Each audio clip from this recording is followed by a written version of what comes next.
Yeah, we back. Yeah, we back. Now today, man, we got some interesting news coming out of Senegal. The Prime Minister of Senegal has raised the alarm on the French military presence inside the country. Now listen, man. Listen, man. If them boys lose Senegal, listen, they're going to be overdosing off the Prozac. You know, they're going to be overdosing off the Zoloft. They're going to need a script for Lexapro. They're going to be stressed out, bro. They're going to be stressed out. It's one thing to lose, you know, Mali, Burkina Faso, and Niger, but damn, Senegal, oh man, you talking about a long-time ally, a long-time trusted ally in the region. If they lose Senegal, man, listen, France, pack it up, man.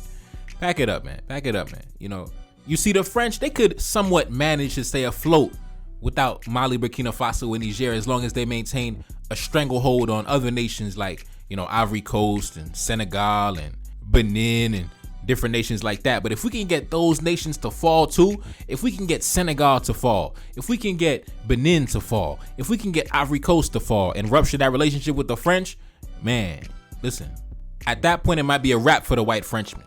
At that point, we might be able to get the white Frenchman all the way up out of here. Because right now, we got the white Frenchman on the ropes. You know, he's struggling right now. You know, we hit him with a couple of body shots. He dizzy right now.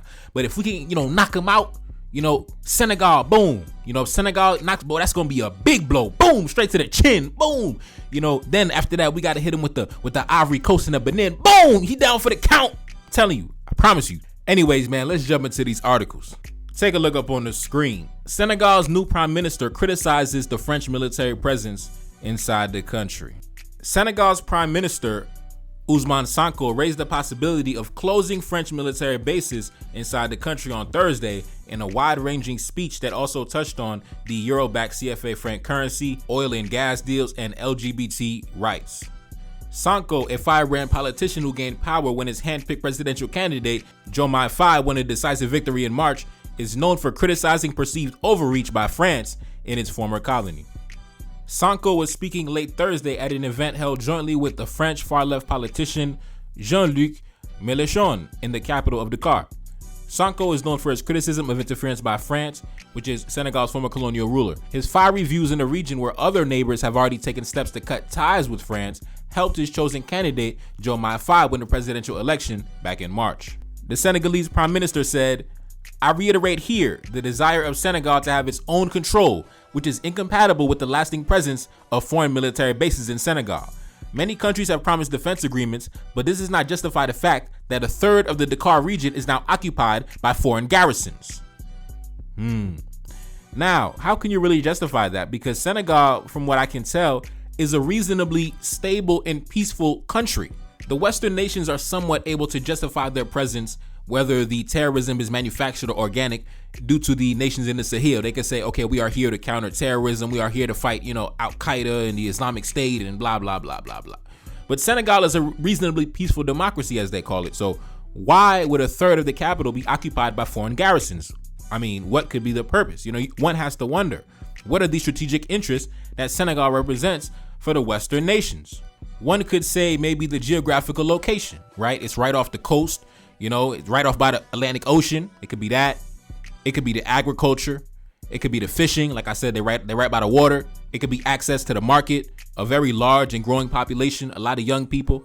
The population is expected to increase over the next generations. And obviously, like many other African nations, the natural resources. But my thing is, how do you justify a foreign military presence in a country that is peaceful and somewhat stable, right? What can you really, what can you really say? I mean, even with Senegal, they use the same company lines. We are here for, regional security. We are here for monitoring and logistics purposes. These very vague terms that don't really mean anything in the grand scheme of things. We're just here just in case. What the fuck?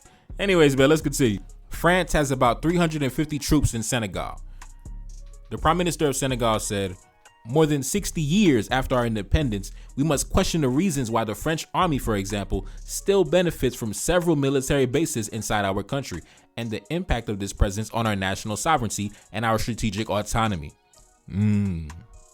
That boy talking my language. You feel me? That boy Sonko talking my language. Anyway, let's continue. Sonko reiterated promises to renegotiate oil and gas contracts in Senegal, where production is due to begin this year.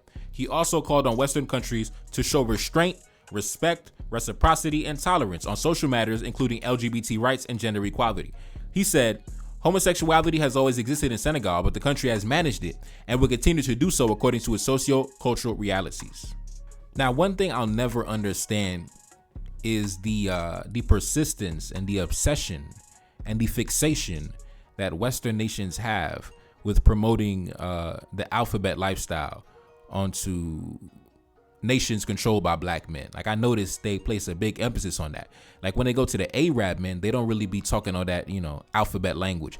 But when it comes to the black men, when it comes to African nations, I noticed they're very passionate with getting black men to adopt and conform to the alphabet lifestyle. I don't understand why. Because Western nations are now going to Senegal and trying to get them to embrace not only monogamy, because as you already know, polygamy is widely accepted in Senegal. In fact, both the president and the prime minister, I believe they have 2 wives, 2 beautiful black women on their arm. But they're trying to get them to embrace monogamy, and not even just monogamy, but also full-blown homosexuality. Now, I don't understand why. Like, what does that have to do with geopolitics? If we are 2 sovereign nations doing business with each other, we're doing business, we're doing commerce, we're doing trade. Why are you so obsessed with getting me to embrace the alphabet lifestyle? I don't understand the correlation, right? Like, we're doing business. You're a client. You're a customer. Why are you coming to me trying to get me to accept this lifestyle? That has nothing to do with doing business. We're doing business. We're getting money, bro. These white boys are weird. These white boys are really, these dudes are weird, man. Anyway, let's continue. I'm going to jump into a speech that was given by the prime minister, I think, sometime this week. Of course, he's speaking French, but I got the subtitles in English, so follow along, and I'm going to come back with my commentary. Let's go. Run the footage. Pourquoi faudrait-il que des problèmes politiques en Afrique soient réglés par les Africains sur commande extérieure en s'attaquant à des pays frères et à leur population surtout? Nous ne pouvons pas l'accepter.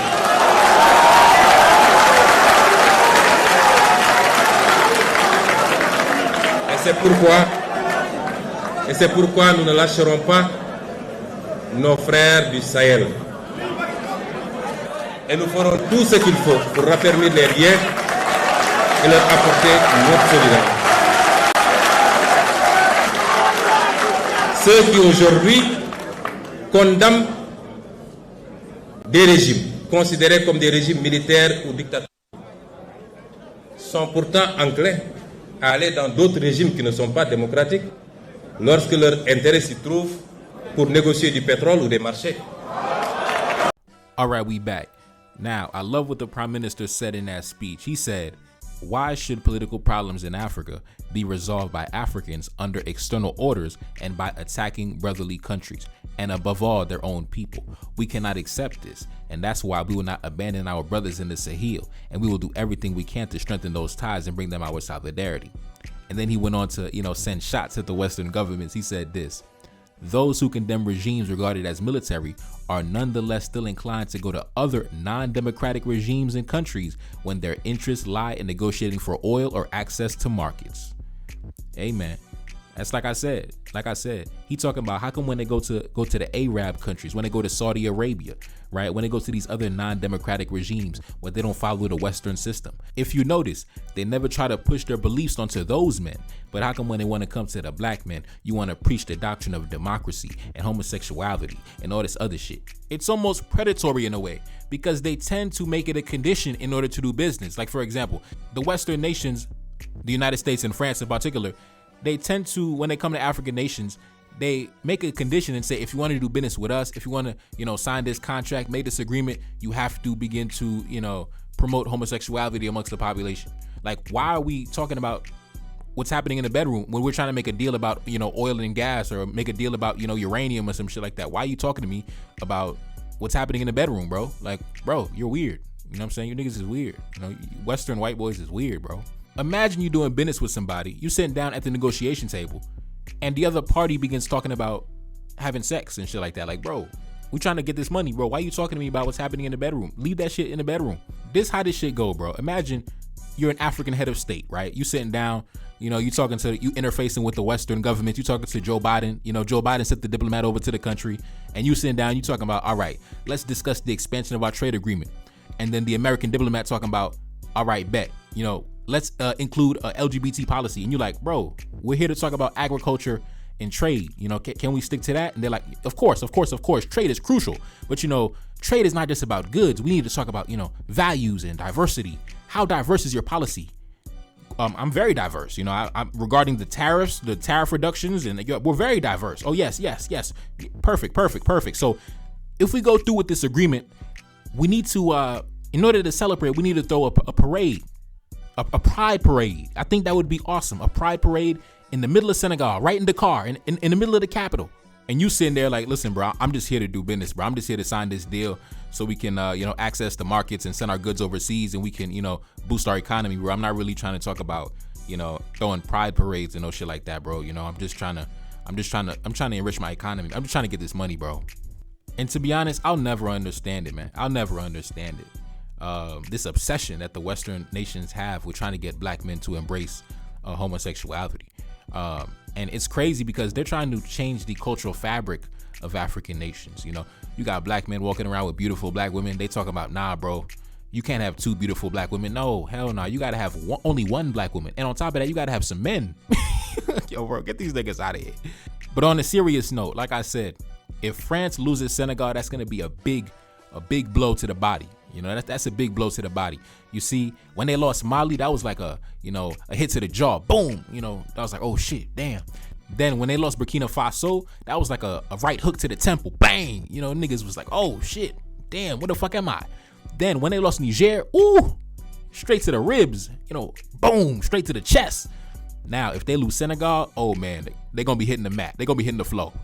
They're going to be hitting the flow. You know, they're going to be on the floor. Now, after Senegal, if we can get them out of Senegal, then we got to focus on Benin and Ivory Coast. If we can get them out of Benin and Ivory Coast, listen, they're going to be down for the count. You know, the ref going to be like, 1, 2, 3. It's going to be a wrap for the white Frenchman. It's going to be a wrap, boy. But anyways, man, shout out to Prime Minister Ousmane Sonko. You know, shout out to you, big bro, you know, with your beautiful wives, you know, beautiful family. Shout out to President Diomaye Faye, you know, shout out to him. You know, my boys in West Africa doing their motherfucking thing, doing the goddamn thing. You know, yeah. Shout out to the whole continent. But, you know, my boys on the west side, they doing the fucking thing, man. They doing their thing.